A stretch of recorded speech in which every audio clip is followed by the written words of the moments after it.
আসসালামু আলাইকুম, আমি গগন সাকিব। আশা করি সকলেই ভালো আছেন। আসলে আজকের এই ভিডিওটি হচ্ছে Q&A, মানে কোশ্চেন অ্যান্ড আনসার। আপনারা গগন সাকিব সম্পর্কে আপনাদের মনের মধ্যে থাকা প্রশ্নটি করবেন, আর সেই প্রশ্নের উত্তর দেব আমি নিজে। তো আপনারা প্রশ্ন কিভাবে করবেন, কোথায় করবেন, সেটাও জানার বিষয়। প্রশ্ন করার প্রসেসিংটি আপনাদেরকে বুঝিয়ে দিচ্ছি। এই ভিডিওর কমেন্ট সেকশনে গিয়ে গগন সাকিব সম্পর্কে আপনি আপনার প্রশ্নটি গুছিয়ে লিখে কমেন্ট করুন। পরবর্তীতে আপনাদের মূল্যবান প্রশ্নগুলো উত্তর দেওয়ার মাধ্যমে আরও একটি ভিডিও প্রকাশ করা হবে। সেই ভিডিওতে আপনি আপনার কাঙ্ক্ষিত প্রশ্নের উত্তর পেয়ে যাবেন। ধরে নিতে পারেন এটা একটা গেম, তো সেই গেমের কিছু নিয়ম কানুনও রয়েছে। যেমন একটি আইডি থেকে একটি কোয়েশ্চেন বা প্রশ্ন করা যাবে। আপনার প্রশ্নটি অবশ্যই শালীনতা সম্পন্ন হতে হবে।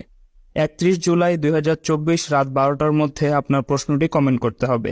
আরেকটি গুরুত্বপূর্ণ বিষয় হচ্ছে, কেউ প্রতারণার শিকার হবেন না। ভেবে চিন্তে সচেতনতার সাথে আপনারা এই গেমটি জমিয়ে তুলুন। তো আর দেরি কেন, চলে যান এই ভিডিওর কমেন্ট সেকশনে আর ঝটপট করে ফেলুন আপনার প্রশ্নটি।